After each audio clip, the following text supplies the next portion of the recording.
நாம எல்லாருமே சூரத்து ரூம் படிச்சிருப்போம் இல்லைங்க. குலிபத்தி ரூம் ஃபி அதனால் அர்தி வஹும் மின் பஅதி வலபிஹிம் சயகுலிபூன். ரோம் தோல்வி அடைந்து விட்டது அருகில் உள்ள பூமியில், ஆனால் அவர்கள், அதாவது ரோமர்கள் வந்து தங்கள் தோல்விக்கு பின் விரைவில் வெற்றி அடையார்கள். இது வந்து இதனுடைய விளக்கம் பார்த்தீங்கன்னா, ரோம் பாரசீகர்களுக்கு மத்தியில போர் நடந்து கொண்டிருந்தது. பாரசீகர்கள் வென்றபோது மக்கா முஷ்ரிக்குகள் வந்து சந்தோஷப்பட்டாங்க. ஆனா ரோம் தோல்வி அடைந்தது இல்லைங்களா? அதை நினைச்சு முஸ்லிம்கள் வந்து கவலையுற்றாங்க.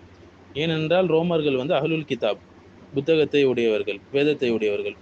ஸோ வந்து சூரத்து ரோம் இறங்கியது. ஆனால் சில ஆண்டுகள்ல மீண்டும் வெற்றி அடையும் என்று அல்லாஹ் வந்து வாக்களிக்கிறான். இது வந்து அரசியல் இறை வாக்கு, ஒரு முன்னறிவிப்பாகும்.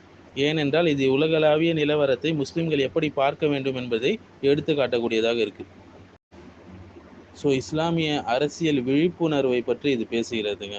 மேலும் உலக அரசியல் நிகழ்வுகளோடு முஸ்லிம்கள் கொண்ட தொடர்பு, அது இன்டர்நேஷ்னல் அஃபேர்ஸ் கூட முஸ்லிம்கள் கொண்ட தொடர்பு, ஒரு ஜியோ பாலிட்டிக்ஸை பேசக்கூடிய ஒரு நிகழ்வாக இது தெரிகிறது. சஹாபாக்கள் ஜியோ பாலிட்டிக்ஸ் பேசியிருக்கிறாங்க. ஸோ முஸ்லிம்கள் அப்போது எண்ணிக்கையில் மிக சிறியவர்களாக தான் இருந்தாங்க, மைனாரிட்டியாக தான் இருந்தாங்க. இருந்த போதிலும் அவங்க என்ன செஞ்சாங்க? உலக அரசியல் சூழ்நிலையை கவனித்தார்கள். ரோம பேரரசும் பாரசீக பேரரசும் வந்து 2 சூப்பர் பவர்ஸ், இப்போ இருக்கக்கூடிய அமெரிக்கா, ரஷ்யா மாதிரி.